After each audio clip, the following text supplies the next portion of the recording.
Godavari global university Rajahmundry engineering, agriculture, pharmacy, health sciences degree కోర్సులకు అడ్మిషన్లు జరుగుతున్నవి. అమరావతిలో ఏపీసీఆర్డీఏ ప్రధాన కార్యాలయం, శాశ్వత ప్రధాన కార్యాలయం ప్రారంభోత్సవానికి ముస్తాబవుతుంది. ఆగస్టు 15వ తేదీన ఏపీ సీఎం చంద్రబాబు నాయుడు దీన్ని లాంఛనంగా ప్రారంభించబోతున్నారు. దీనికి సంబంధించినటువంటి డిజైన్లు ఇవన్నీ కూడా ఆల్రెడీ వైరల్ అవుతా ఉన్నాయి. ఇంటర్నల్ వర్క్స్ నడుస్తూ ఉన్నాయి. ఇక్కడికి కనుక సిఆర్డీఏ యాక్టివిటీ షిఫ్ట్ అయితే కనుక రాబోయేటువంటి రోజుల్లో అమరావతి పనులు మరింత వేగంగా జరుగుతాయనేటువంటి అభిప్రాయం వ్యక్తమవుతుంది. ఇది గతంలో చేసినటువంటి డిజైన్ అమరావతి సిఆర్డీఏ ఆఫీస్ అనమాట. ఇది 7 అంతస్తుల్లో 3.62 ఎకరాల్లో నిర్మిస్తున్నారు. దీనిలో అనేక స్పెషాలిటీస్ కూడా ఉన్నాయి. సో ఈ డిజైన్స్ని పబ్లిక్ దీనికోసం పెట్టి, పబ్లిక్ ఒపీనియన్ కోసం పెట్టి ఈ డిజైన్ అప్రూవ్ చేశారు. ఫైనల్గా ఎక్కువ మంది ఓటింగ్ దీనికి వేశారు కాబట్టి ఏ అంటే అమరావతి అనే నమూనాలో దీన్ని తయారు చేస్తున్నారు. ఆల్మోస్ట్ ఇది ఫినిషింగ్ స్టేజ్కి వచ్చింది. దీనికి సంబంధించి ఇంటర్నల్ వర్క్స్ జరుగుతున్నాయి. ఇంటర్నల్ వర్క్స్ సంబంధించినటువంటి దృశ్యాలు కూడా వైరల్ అవుతున్నాయి. మొత్తం 3.62 ఎకరాల్లో ఇది నిర్మాణం చేస్తున్నారు. 7 అంతస్తుల భవనం ఇది. ఇందులో అన్ని ఏపీసీఆర్డీఏ, అలానే అమరావతి డెవలప్మెంట్ కార్పొరేషన్, ఇతర ఇంజనీరింగ్ విభాగాలు వాటన్నిటిని కూడా ఇక్కడ షిఫ్ట్ చేస్తున్నారు. స్పెషల్గా కాన్ఫరెన్సులు నిర్వహించేందుకు దీని ప్రాంగణంలోనే కొన్ని కాన్ఫరెన్స్ హాల్స్, అంటే ఒక విధంగా చెప్పాలంటే కన్వెన్షన్ సెంటర్స్ లాంటి వాటిని కూడా డెవలప్ చేస్తున్నారు. సో ఇక్కడ నుంచి పనులు జరిగితే కనుక అమరావతి పనుల్లో మరింత జోష్ వస్తుందని చెప్పని అందరూ భావిస్తున్నారు.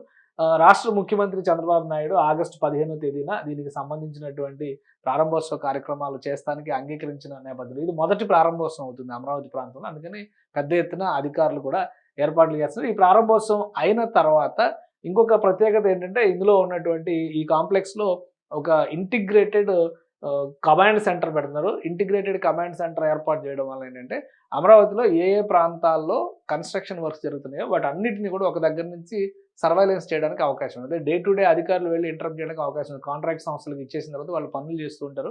ఆ పనులు ఎంతవరకు జరుగుతున్నాయి, ఎలా జరుగుతున్నాయి, వీటిని పర్యవేక్షించడానికి గతంలో మనం చూసాం. పోలవరం విషయంలో కొన్ని నిర్ణయాలు తీసుకుంది రాష్ట్ర ప్రభుత్వం. పోలవరంకి సంబంధించి అక్కడ జరుగుతున్నటువంటి పనుల్ని సీసీ కెమెరాల ద్వారా రికార్డు చేసి ఏ రోజుకు ఆ రోజు పర్యవేక్షిస్తూ ఉంటారు.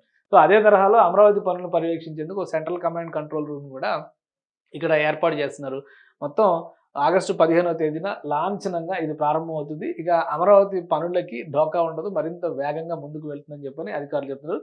ఏపీసీఆర్డీఏ కమిషనర్ దగ్గర నుంచి Amaravati development corporation commissioner, MD వీళ్ళందరూ కూడా అమరావతి నుంచే పనిచేసేటువంటి అవకాశం ఉంది. సో ఈ ఆఫీసులు ఇక్కడికి వచ్చేసరికి కావాల్సినటువంటి వసతులు, కల్పించాల్సినటువంటి సౌకర్యాలు వీటన్నిటిపైన కూడా దృష్టి పెట్టాల్సిందిగా, ముఖ్యంగా ట్రాన్స్పోర్టు, అక్కడ వాటర్, డ్రైనేజ్, ఎలక్ట్రిసిటీ సిస్టమ్స్ ఉండాలి కాబట్టి వాటన్నిటిపైన కూడా ఇప్పటికే సిఆర్డీఏ యంత్రాంగం ఫోకస్ పెట్టింది. ఆ వ్యవస్థల్ని ఇంటిగ్రేట్ చేసేటువంటి ప్రయత్నాలు చేయాలి. సీడాక్సిస్ రోడ్డుకి ఆల్మోస్ట్ ఆనుకుని ఉండేటువంటి భవనం ఇది.